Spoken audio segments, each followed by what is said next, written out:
At some point in our lives, we have thought of doing something that could probably change our lives for the better. That could be learning a new skill, starting a workout routine, or waking up early in the morning. But as we move towards those goals, we tend to overdo things and make drastic changes, resulting in negative feedback.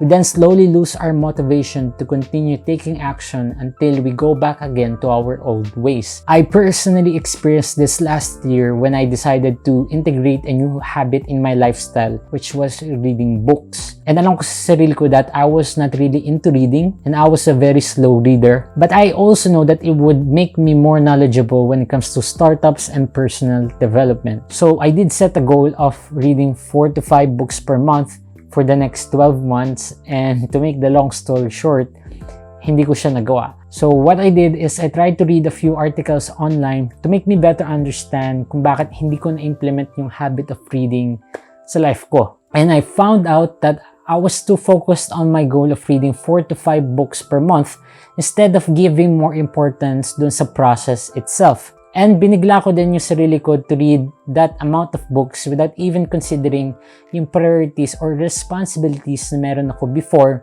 that usually take up my time. And later on, I'll be diving deeper do sa experience ko na yun and how it helped me understand habits better. But if we want to make yung habits natin really stick in our lives, we have to understand how they form.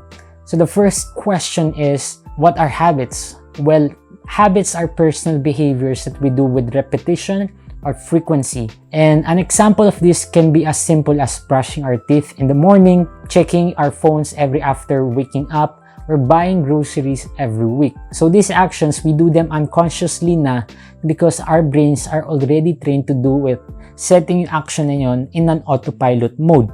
Meaning, our brains doesn't have to spend mental energy for us to decide whether if gagawin natin yung action or not.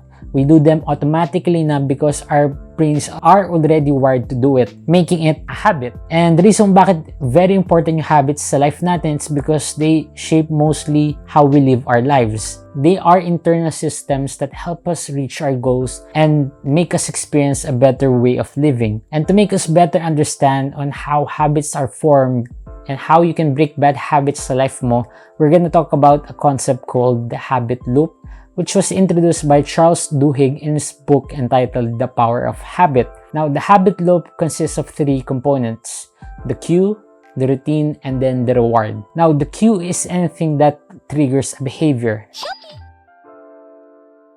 It can fall under different categories such as location, time, emotional state, or actions of other people. Now, meaning, if you are exposed on any of these cues, it triggers an action sa brain mo. And then the routine is the action itself. It can also be a habit that you want to build or break in your life. And lastly, the reward is a positive reinforcement that you get after doing yung certain routine. An example of a reward can be a feeling of satisfaction, a feeling of relief, and the feeling of being entertained. To give you an example kung paano nag-work yung habit loop in our daily lives, let's say nag-decide ka to have a healthy diet and you want to start changing yung eating habits mo by consuming more fresh fruits. But whenever na dumadaan ka sa kitchen ninyo, hindi mo maiwasang mapansin yung box of cookies. And then sabi mo sa sarili mo, isa lang. And then pagkakagat mo, nasarapan ka, and then sabi mo ulit sa sarili mo, isa pa nga. Which then eventually leads to another bite, and then the next day, it's more likely for you to repeat the certain action which ruins your planned diet. This is a common experience sa atin whenever na may gusto tayong baguhin sa life natin. And if we want to break this cycle and really establish a new habit, we have to change our cue, or in this case, our environment. Since sobrang dali sa atin makita yung box of cookies and kumuha lang dyan, it's easy for us as well to experience yung reward, which is the feeling of satisfaction. So what we can do is we can replace yung box of cookies with a bowl of fresh fruits, so that whenever nadadaan ka ulit to sa kitchen ninyo, ang una mong mapapansin is yung bowl of fresh fruits, which now serves as a trigger for you to do the routine, which is in this case eating fresh fruits, which leads you to experience the reward of feeling healthy. This is why it's very important for us to understand how habits work, because it can help us build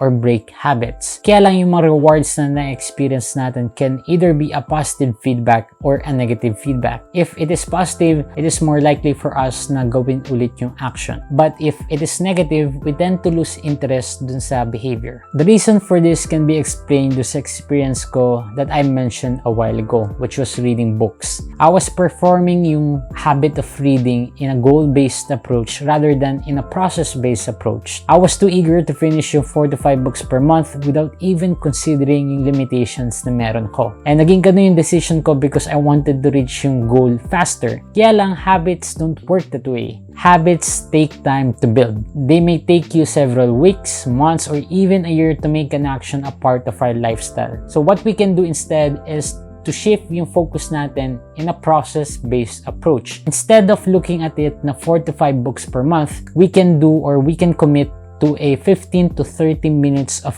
reading per day. The key here is to make yung action natin consistent in our daily lives. Another reason is I made the goal too big. So instead of reading 1 book per month, I went to 4 to 5 books per month without even considering that I was not really into reading pa that time.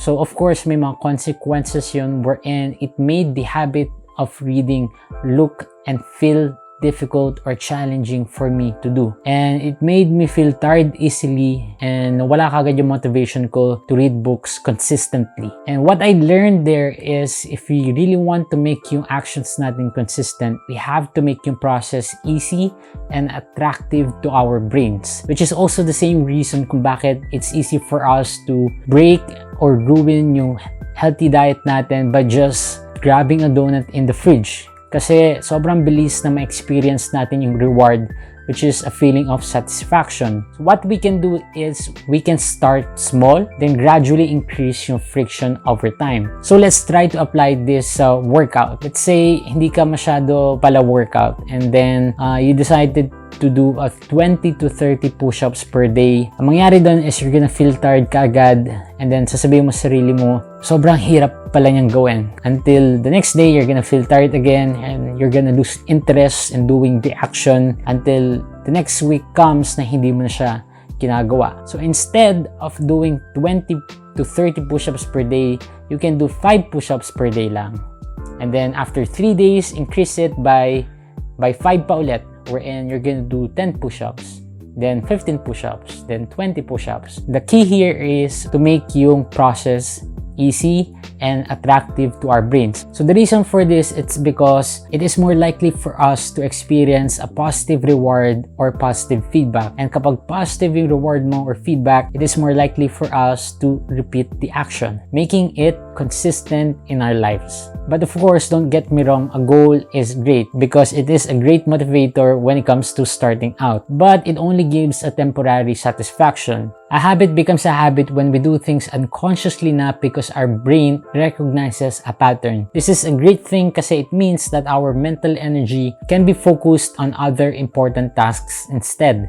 So this is how powerful habits are. They can transform the way we live our lives as long as we understand how they work. And I hope that this episode guided or inspired you to start forming your own habits. The question now is, how long does it take to build or break habit? Well, ang pinaka-common na concept dito sa tanong na to is the 21-day habit challenge. But does it really take 21 days to build or break habit? Or is it only a myth? We're gonna learn about that next week in our habit formation series. So thank you so much for watching and see you on our next episode.